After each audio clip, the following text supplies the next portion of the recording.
Hey everybody, Ozark coming here. So unfortunately, there was another shooting at Michigan State, and of course CNN and the way the media in general is covering it, they are misleading in their reporting, of course, and pushing for gun control, violate the Second Amendment more. And though that would not have stopped this, it is actually their anti-racist criminal justice reforms that they push that again actually created this problem and so many other problems and these ongoing what they call mass shootings and everything else.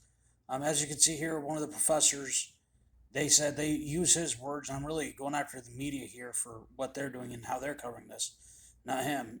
What he said was that this should shame, legislators into action, specifically, as CNN is pushing at gun control and the media in general, pushing for gun control, more gun laws, violating the Second Amendment.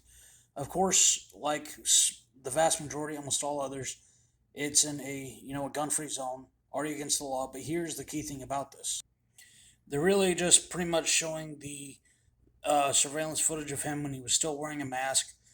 The interesting thing is that the suspect was a black male, 40s. He's a felon, which means he was not legally allowed to own firearms. He got it illegally, so no laws, again, would make any difference here. And let's say hypothetically, and of course, as you can see, they're only showing the fuzzy one where he's wearing a mask, avoiding his description. When it's a white male, they, really blow up the description. So let's take a look at the actual images here. This is the mugshot of the shooter. Of course, they're not showing that. They apparently he has mental issues. He was a felon. He was immediately released under the new, anti-racist criminal justice reform, despite a serious felony. So again, of course, not legally allowed to own a firearm anyway. Got it illegally, which again they're not mentioning any of this. And you really got to dig for this information. Apparently, he said he was going after a church. Again, this is where maybe mental issues or something comes in.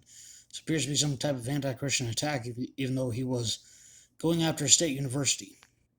And then here's an image, for instance, in 2021 of all the mass shooters.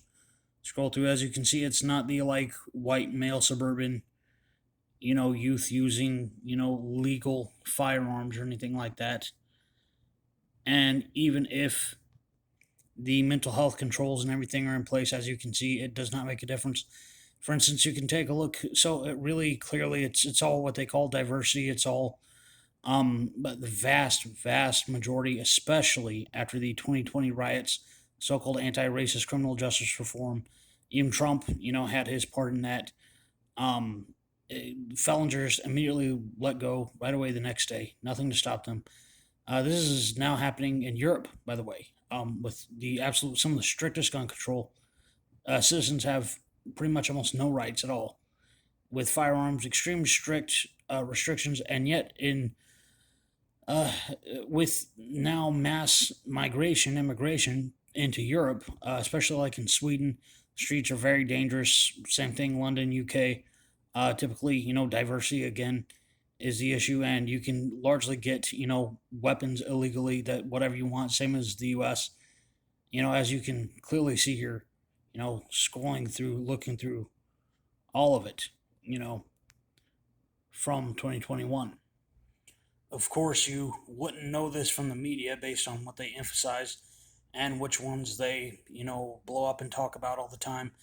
And, especially with it being as a result of what they pushed in the criminal justice reform, the so called anti racist criminal justice reform they pushed, they then used the violent and bloody results with illegal firearms within gun free zones, with felons that were let go almost immediately from the reforms that, again, that they pushed, the violence that they pushed, the narrative that they pushed.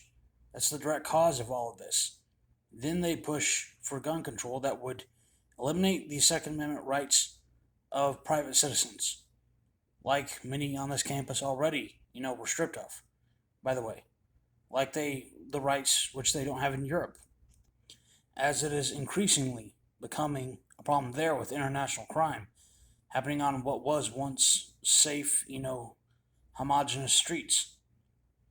So here in the U.S., they want us to give up our rights. As the problem gets worse, 6 million people poured across our border illegally, bringing with them fentanyl, cartels, gangs, even more so than we already have in our major cities. And again, they want us to give up our rights and misleading when they have been the cause of making already bad problems even worse. So, no, do not give it up. Speak out against it. Speak constantly. And by the way, call out specifically the so called anti racist, actually anti white narrative and the way that they push all this. This is Ozark Gilman. You'll have a good one.